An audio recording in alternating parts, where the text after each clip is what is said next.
Fed వడ్డీ రేట్లు పెరిగితే బంగారం ధర ఎందుకు తగ్గుతుంది? గోల్డ్ రేట్లు ఎందుకు పెరుగుతున్నాయి? అసలు సెప్టెంబర్లో జరగబోయే అమెరికా ఫెడరల్ రిజర్వ్ మీటింగ్తో బంగారం ధరకు సంబంధం ఏంటి? ఒకవేళ ఫెడరల్ రిజర్వ్ వడ్డీ రేట్లు పెంచితే గోల్డ్ ధరలు నిజంగానే తగ్గుతాయా? ప్రస్తుతం ప్రపంచ మార్కెట్లలో ఎక్కువగా వినిపిస్తున్న ప్రశ్నలు ఇవే.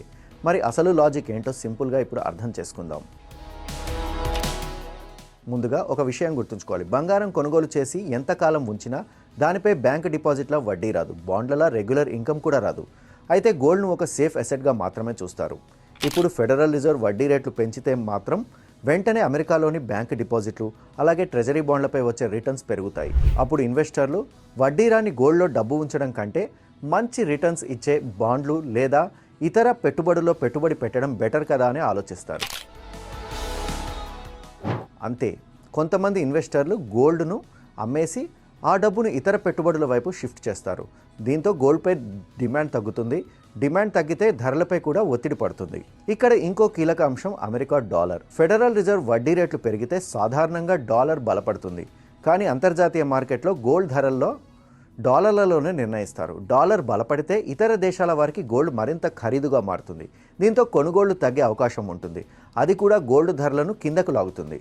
అయితే ఫెడరల్ రిజర్వ్ నిర్ణయమే గోల్డ్ ధరలను నిర్ణయించదన్న సంగతి గుర్తుంచుకోవాలి. ప్రపంచంలో యుద్ధాలు జరిగినా, ఆర్థిక మాంద్యం భయాలు పెరిగినా, సెంట్రల్ బ్యాంకులు భారీగా గోల్డ్ కొనుగోలు చేసినా, ఇన్వెస్టర్లు సేఫ్ అసెట్ కోసం వెతికినా గోల్డ్ ధరలు పెరగచ్చు. అందుకే కొన్ని సందర్భాల్లో వడ్డీ రేట్లు ఎక్కువగానే ఉన్నా కూడా గోల్డ్ ధరలు కొత్త రికార్డులను సృష్టిస్తుంటాయి.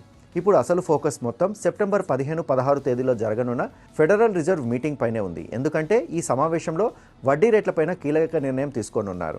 ప్రస్తుతం మార్కెట్లో ఒక చర్చ బలంగా జరుగుతోంది. ఒకవేళ అమెరికాలో ద్రవ్యోల్బణం ఆశించినంతగా తగ్గకపోతే ఫెడరల్ రిజర్వ్ మరోసారి వడ్డీ రేట్లు పెంచే అవకాశం ఉందని పలువురు విశ్లేషకులు అంచనా వేస్తున్నారు. అలా నిజంగానే వడ్డీ రేట్లు పెరిగితే సాధారణ పరిస్థితుల్లో గోల్డ్ ధరలపై ఒత్తిడి పెరిగే అవకాశం ఉంటుంది.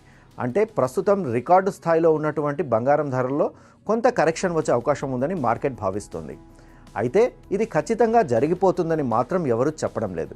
ఎందుకంటే ఫెడరల్ రిజర్వ్ నిర్ణయంతో పాటు ప్రపంచ ఆర్థిక పరిస్థితులు, జియోపొలిటికల్ టెన్షన్స్, సెంట్రల్ బ్యాంకుల గోల్డ్ కొనుగోళ్లు కూడా ఈ ధరలను ప్రభావితం చేస్తాయి.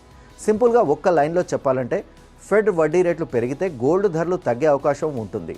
ఫెడ్ వడ్డీ రేట్లు తగ్గితే గోల్డ్ ధరలు పెరిగే అవకాశం ఉంటుంది. ఇప్పుడు సెప్టెంబర్లో వచ్చే ఫెడ్ నిర్ణయం గోల్డ్ మార్కెట్కు నెక్స్ట్ డైరెక్షన్ ఏంటో చెప్పే కీలక టర్నింగ్ పాయింట్గా మారే అవకాశం ఉంది.